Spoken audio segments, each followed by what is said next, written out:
Hi everyone, it's Sandy. Today I'm going to talk about our class, Culturally Responsive Collaboration.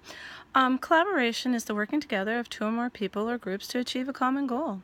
In this class, I read, discussed, created lesson plans, and worked collaboratively in many ways. I got the chance to try some new technology that I haven't used before.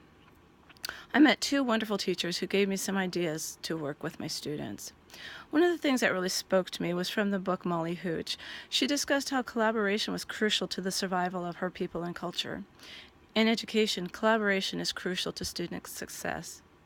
As teachers, we have to work together and come up with common goals. We also have to figure out how to implement those goals and determine whether it worked or not.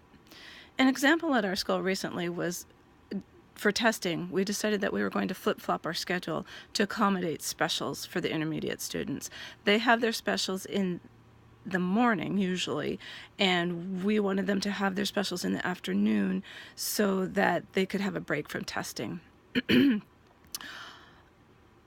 Sounds like a good idea, right? Well, unfortunately, we neglected, myself included, to consider the SPED schedule, the speech schedule, OT schedule, and the band orchestra schedule.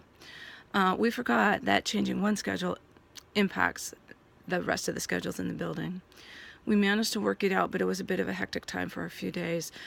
It takes me quite a while to rearrange my schedule, and you can imagine after having a schedule in place, having to rearrange it was just not a whole lot of fun. We managed to work it out, but it was tough. For some of my students, it is a better fit. Instead of having classes back to back, they're separated now. For another group, they actually have classes back to back, and it works out better for them.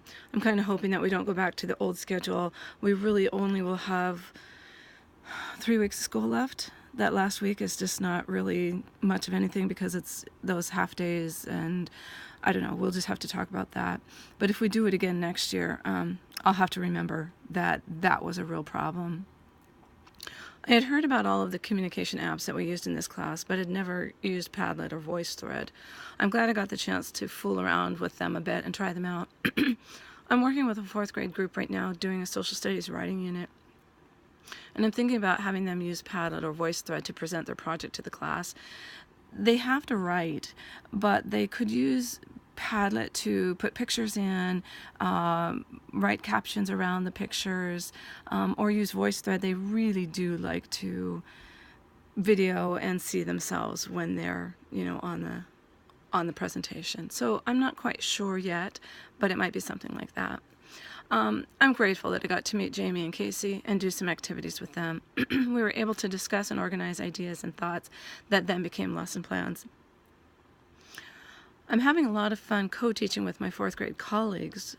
We always have PLC on Thursday mornings and any other time that we need to, and have had some great discussions on how the lessons are going and how we're going to get things done. One of the best collaborations I had with them was when I was trying to break my 8 students up into groups of 2.